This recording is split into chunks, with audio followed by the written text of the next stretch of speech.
एक बार की बात है, एक गांव में विजय नाम का एक दुकानदार रहता था। विजय की गुड़ की एक छोटी सी दुकान थी। वो बड़ी मेहनत से गन्नों की पैदावार करता और उनसे ऑर्गेनिक तरीके से गुड़ बनाता और अपने दुकान में बेचता। विजय की मेहनत रंग लाई और उसकी गुड़ की दुकान गांव भर में अच्छी चलने लगी। विजय ताजे और स्वादिष्ट गुड़ बनाता था, इसलिए सभी गांव वाले सिर्फ विजय की दुकान से ही गुड़ ले जाया करते थे और धीरे धीरे विजय को अच्छा मुनाफा भी होने लगा। तब एक ग्राहक ने कहा, विजय भाई 1 किलो गुड़ तौल देना, चाची ने आपके दुकान से खास गुड़ मंगवाया है। कहती है आपके गुड़ की मिठास और स्वाद का कोई मुकाबला नहीं, शहरों तक इसकी मांग है। तब विजय ने कहा, शुक्रिया शुक्रिया, लेकिन ये सब तो गांव वालों का प्यार है जो मेरी रोजी रोटी चल रही है। ग्राहक ने गुड़ लिया और वहां से चला गया। अब दिन ब दिन विजय के गुड़ के दुकान में ढेरों ग्राहकों की भीड़ जमा होने लगी और साथ ही कुछ शहरी गुड़ के व्यापारी भी गुड़ बेचने के लिए विजय के ही दुकान से गुड़ ले जाने लगे। देखते ही देखते ग्राहक बढ़ गए और विजय के दुकान में गुड़ कम पड़ने लगा। इससे विजय अच्छा मुनाफा तो कमा रहा था, लेकिन विजय के मन में और लालच बढ़ गया और एक रात अपने घर में बैठा वो सोचने लगा। उसने मन में सोचा, अब मुझे क्या करना चाहिए? मेरे बनाए गुड़ की मांग तो इतनी बढ़ गई है कि गुड़ ही कम पड़ गए हैं। अगर मैं दाम बढ़ाता हूँ तो ग्राहक कम हो जाएंगे। मुझे अपने गुड़ में बढ़ोतरी करने के लिए मिलावट करनी चाहिए, इससे दाम भी नहीं बढ़ेगा और ग्राहक भी कम नहीं होंगे। तब विजय की पत्नी बोली, आप ये क्या कह रहे हैं? इससे तो गुड़ की मिठास कम हो जाएगी और ग्राहक इसे नापसंद करने लगेंगे। आप ज्यादा लालच मत कीजिए, सब कुछ अच्छा तो चल रहा है।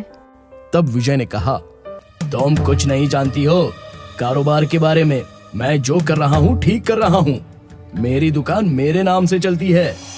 विजय ने अपनी पत्नी की एक न सुनी और अगले दिन से उसने गुड़ बनाते समय उसमें रसायन की मिलावट करना शुरू कर दिया और अब विजय ने दुकान में पहले से ज्यादा गुड़ बनाया। ग्राहक और कारोबारी विजय की दुकान में गुड़ लेने के लिए आ गए। तभी एक ग्राहक ने कहा, हाजी मियाँ, मुझे 10 किलो गुड़ दे दो जल्दी से। दूसरा ग्राहक बोला, नहीं नहीं, अरे विजय भाई पहले मुझे दे दो 20 किलो गुड़। तब विजय ने कहा, देता हूँ, आज सबको गुड़ मिलेगा, जितना चाहो उतना मिलेगा।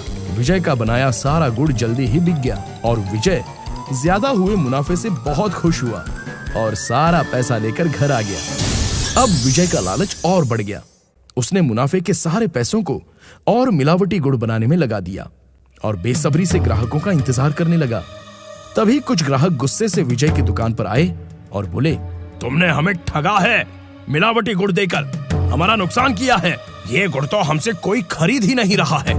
दूसरा ग्राहक बोला, तुम्हारा मिलावटी गुड़ खाकर तो मेरा बेटा बीमार हो गया। हमने तुम पर भरोसा करके बहुत बड़ी गलती की। तब सभी लोग बोलने लगे, अब हमें हमारा पैसा वापस करो। हाँ, हमें हमारा पैसा वापस करो। अब हम तुम्हारे दुकान से कभी गुड़ नहीं खरीदेंगे। लोगों का इस तरह का गुस्सा देख विजय डर गया और उसे मजबूरन अपनी किए गलती की वजह से सभी के पैसे वापस देने पड़े। इससे विजय को बहुत नुकसान हुआ और अब लोगों ने विजय की दुकान से गुड़ ले जाना भी बंद कर दिया। इससे विजय को एहसास हुआ कि उसने अपनी पत्नी की बात न मानकर बहुत बड़ी गलती की और कर्जे में डूबने के कारण उसे अपनी दुकान बंद करनी पड़ी।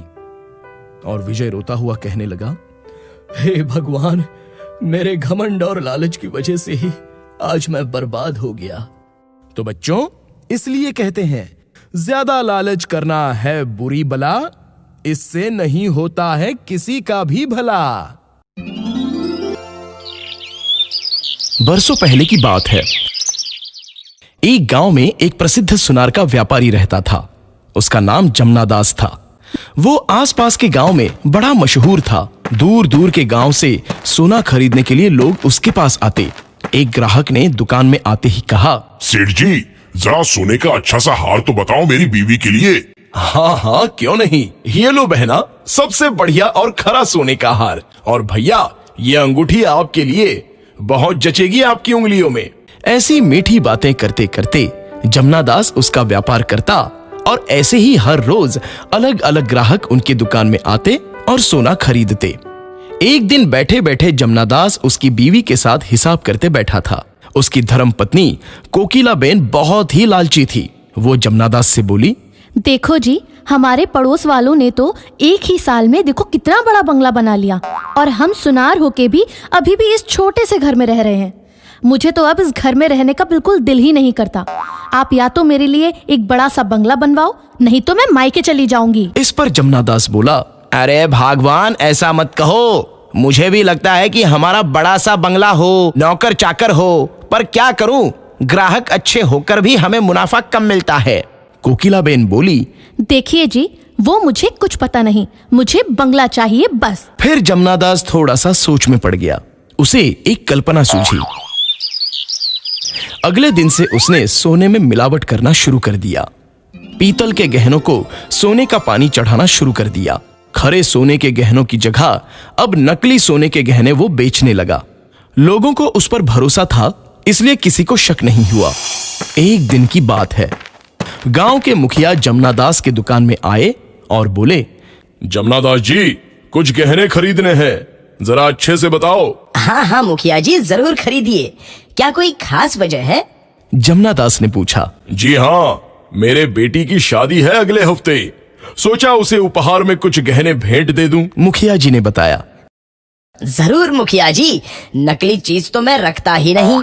ये लीजिए, सबसे खूबसूरत कंगन और हार आपकी बेटी को अच्छे दिखेंगे। ऐसा कहते ही मुखिया ने वो गहने खरीदे और वहां से चले गए। इधर जमनादास पैसे गिनते गिनते सोचने लगा, आज तो बहुत सारा मुनाफा हुआ है, भगवान जरूर खुश होगी। ऐसे नकली गहने बेचकर तो मैं जल्द ही अमीर बन जाऊंगा और बंगला भी बनाऊंगा। इधर कुछ दिन बाद मुखिया की बेटी के ससुराल वाले उनके घर आते हैं और कहते हैं, ये देखो, तुम्हारे असली सोने का रंग कैसे उड़ गया है।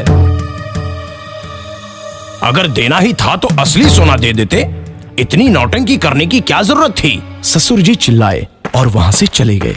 मुखिया को ये बात बहुत ही बुरी लगी और उसने सोचा, मैंने तो जमनादास से असली सोने के गहने खरीदे थे, फिर ऐसा कैसे हो गया। ऐसा सोचते ही वो जमनादास के घर गया।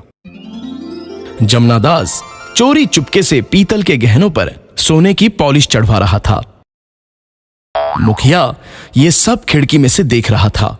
वो झट से अंदर गया और जमनादास से बोला, जमनादास, इतनी बड़ी धोखाधड़ी, तुम पीतल के गहनों पर सोने का पानी चढ़ाकर उसे असली बोलकर सबको मूर्ख बना रहे हो।